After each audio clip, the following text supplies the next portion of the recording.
So if you ask Snow White who was her favorite dwarf, she probably couldn't decide. Now, a lot of followers on her channel enjoyed the podcast we did on kind of the overall impact of WKRP. But today we're going to be talking about the unique cast that was put together for the show. It's probably one of the most important casts in sitcom history because there was a lot of ad-lib going on. The only thing I can compare it to is when the SCTV did their TV or movie parodies, or it was that efficient. So overall, we're going to go over the major cast members and try to do it as from top to bottom as we can. Now, of course, the leader of the group, or the straw that stirs the drink, besides Mr. Carlson, is Andy Travis, played by the great Gary Sandy. For the most part, he's the vice president of the station and program director. He serves as a straight man for the eccentric staff of the station. He has been hired to run, especially when he had to date Mama Carlson to stop a union. We all remember that. Now, before coming to WKRP, he had an unblemished record of turning around failing radio stations, but he meets his match in these wacky staff members, of whom he becomes reluctantly fond. The show's opening theme song is about Andy and his decision to settle down in Cincinnati. In the season 4 episode, The Creation of Venus, the Gordon Sims origin, Andy echoes the opening theme's lyrics and talking about his past. Got kind of tired of packing, unpacking, town to town, up and down the dial. Of course, the big guy is the main guy in charge, or he thinks of Arthur Carlson, played by the great Gordon Jump. God bless his soul, passed away a couple of years ago. He's occasionally called the big guy, which was his old nickname. He's the middle-aged general manager. His main qualification for a job is that his mother, a business tycoon, is the station's owner and uses the station as a tax break. Mama Carlson eventually adopted strict methods in raising him in a mistaken belief that would make him strong. Instead, it made him weak, and his bubbling, indecisive management style is one of the main reasons the station is unprofitable, but he has a good heart. Despite this, again, he's principled, kind, decent, and sometimes surprisingly wise. He has far more interest in his hobbies, fishing and playing with his various toys, that he's done in the radio station, often hiding in his office for people who want to see him on business. Of course, the big shocker when he got his longtime wife pregnant, but that's a story for another podcast. Of course, the unofficial number 2 guy, besides Gary Sandy's character, is the great Dr. Johnny Fever, played by Howard Nessman, probably one of the most iconic supporting characters in pop comedy history. Real name he goes by is Johnny R. Caravella, but he was Johnny Duke, Johnny Style, Johnny Midnight, Riptide. Now, he's a veteran disc jockey who comes to WKRP after being fired from a major LA station when he said the word booger on the air. Now, this is before Revenge of the Nerds. In the season 4 episode, 3 Days of the Condo, Always Broke Johnny surprisingly receives a $24,000 out-of-court settlement for that station for wrongful dismissal. Now, his biggest connection on the station is Venus Flytrap, because they have an ongoing bromance that kind of, you look at it, it's like a Jay and Silent Bob thing where they look out for each other, and if they were gay, they would be like soulmates. Now, cynical and neurotic, and an occasional insomniac who consumes large amounts of coffee, keeps me sharp as a tack. He's usually in trouble. He adopts the Fever on-air name as a quick improv in the pilot episode upon being told by Travis to abruptly change the format of the morning show from Triacle to Rock. But he's used other monikers on the air at other stations, mostly to conform to whatever station format he found himself working with. Now, the great newsman, who always pronounces names wrong, who was an inspiration for us who came up in the media era of the 1980s, was Les Nessman, played by the iconic Richard Sanders. He's the fastidious, bow-tied news reporter who's a mama's boy of a man, approaches the job with absurdly earnest seriousness, despite being almost totally incompetent, a fact to which he's oblivious because he never pronounces anything right. He and salesman Herb Tarlek referred himself and Mr. Carlson as the suit, compared to the dungarees, which are Andy, Johnny, Bailey, and Venus. As a running gag, Les wears a bandage in a different spot each episode, presumably due to attacks from his unseen monstrous dog Phil, and the gag was inspired by Sanders bumping his head on studio light and needing a bandage while making the pilot. Other gags is his fixation on agriculture news, the Hog Report, and putting masking tape on the floor around his desk, which he insists his co-workers treat as the walls of his office.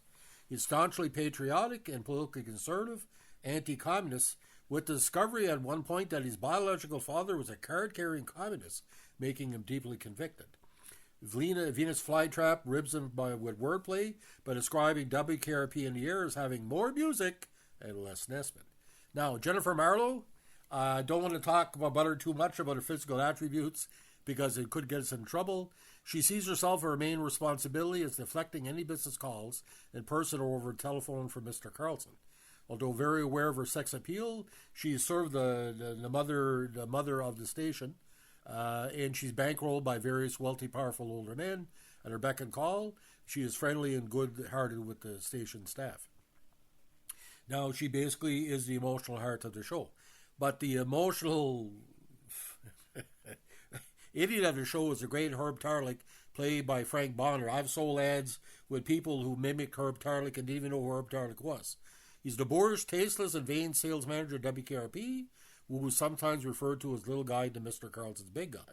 He often wears loud plaid suits with his belt matching his white shoes. When the old color TVs of the 70s were starting to fade out, you can never adjust the color for Herb's outfit in Canada, that's all I can say. He's unable to land the big accounts, but is effective in selling airtime for products such as Red Wigglers, the Cadillac of Worms, and of course the Rest Home and the Penniman's Mortuary. Although a married man with children, he consistently pursues Jennifer, who has absolutely no interest in him. Now, there's one episode where he thought he had an in, but he basically just wanted to do it that he can kind of confuse Jennifer, and he says that famous line, and don't mess with me, boy. Now, one of Herb's many catchphrases is no problemo, another is okay, fine, and based on radio executive Clark Brown. Ironically, Burt Parks, because in real life he's more Herb Tarlek than Herb Tarlek, the fictional kind, appears in one episode as Tarlek's father, Herb Sr. The elder Tarlek is very much like his son. And of course, the last two, Venus Flytrap, Gordon Sims, one of the most sympathetic black characters you'll ever see on 1970s TV. He's a soulful, funky evening DJ, runs his show with a smooth-talking persona and mood lighting in the studio. Now, kind of inspired by Billy D. Williams a little bit. His real name, Gordon Sims, is almost never used, and he maintains an aura of mystery. In an early episode, it is revealed that he's a Vietnam War deserter wanted by the U.S. Army. In later episodes, the backstory is elaborated upon, and is revealed that after deserting, he spent several years as a high school teacher in New Orleans while working part-time as a radio personality. In spite of the fact he's a nighttime DJ and Johnny Fever works the early morning shift, the two are often seen together and become fast friends as the series progresses, with Venus taking the job in the first place in part to his admiration for Johnny as a DJ. And of course, the young ingenue of the show, Bailey Cordons, played by Jan Smithers, a body of mortal sin that most Canadians like better than Jennifer Marlowe's body because she was a natural beauty, kind of a Mia Farrow meets Diane Keaton meets Jill Clayburgh type.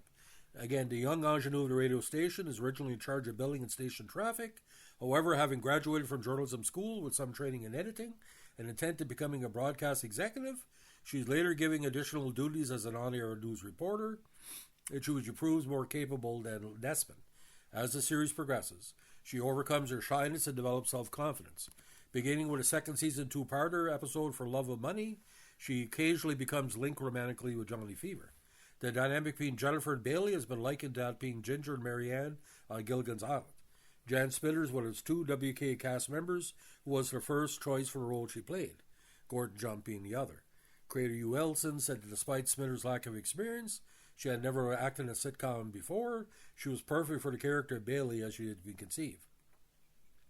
Other actresses read better for the part, Wilson recalled, but they were playing shy. Jan was shy.